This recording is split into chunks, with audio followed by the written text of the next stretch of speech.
দীর্ঘ সময় ব্যাকআপ পাওয়ার জন্য ইউপিএস এর সাথে বড় ব্যাটারি যুক্ত করে আইপিএস এর মতো করে ব্যবহার করতে পারেন। মাত্র 2000 টাকা খরচ করে 650 ভিএ বা 50 ওয়াটের একটি ইউপিএস কিনে এটাকে হুবহু আইপিএস এ রূপান্তর করে দীর্ঘ সময় ব্যবহার করুন। যেখানে একটি 650 ভিএ বা 500 ওয়াটের আইপিএস কিনতে গেলে আপনার 7 থেকে 8000 টাকা লাগে, সেখানে আপনি ইউপিএস এর সাথে বড় ব্যাটারি লাগিয়ে আইপিএস এর মতো দীর্ঘ সময় ব্যবহার করতে পারেন, যেখানে আপনার খরচ হবে মাত্র 2000 টাকা। আজকের ভিডিওতে দেখানোর চেষ্টা করব কিভাবে ইউপিএস থেকে আইপিএস এর সুবিধা পাবেন, অর্থাৎ কিভাবে ইউপিএস কে আইপিএস এ রূপান্তর করবেন এবং নিশ্চিন্তে দীর্ঘ সময় ব্যবহার করবেন। আর এসব সম্পর্কে বিস্তারিত জানার জন্য অবশ্যই আপনাকে পুরো ভিডিওটি দেখতে হবে। তো চলুন শুরু করা যাক।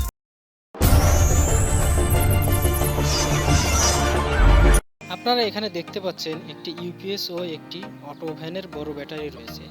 এটা 12 ভোল্ট 120 এম্পিয়ারের একটি ব্যাটারি।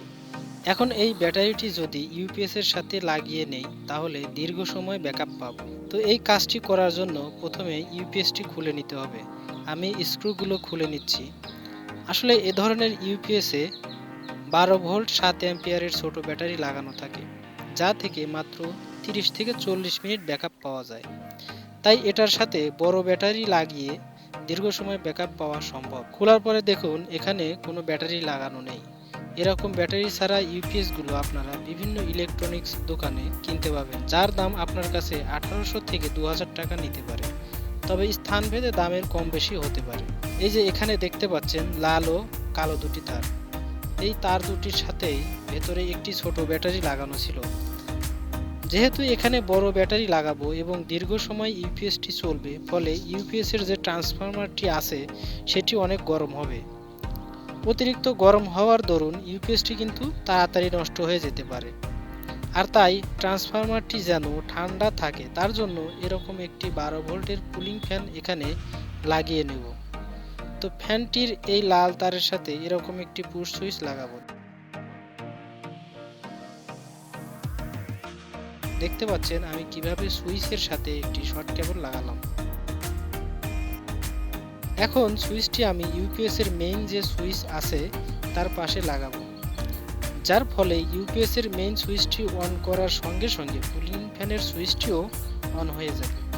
আপনারা নিশ্চয়ই দেখতে পাচ্ছেন কিভাবে এখানে সুইচটি লাগালাম।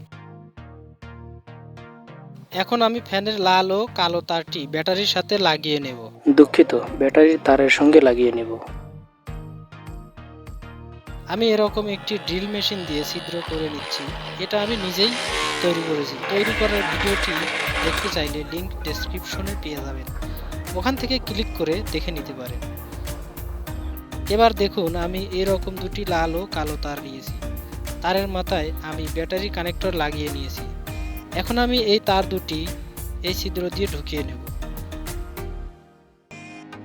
ঢোকানোর পর লাল তারটি ব্যাটারির যে লাল তার রয়েছে তার সাথে এবং কালো তারটি ব্যাটারির যে কালো তার রয়েছে তার সাথে লাগিয়ে ভালো করে টেপ পেঁচিয়ে নেব।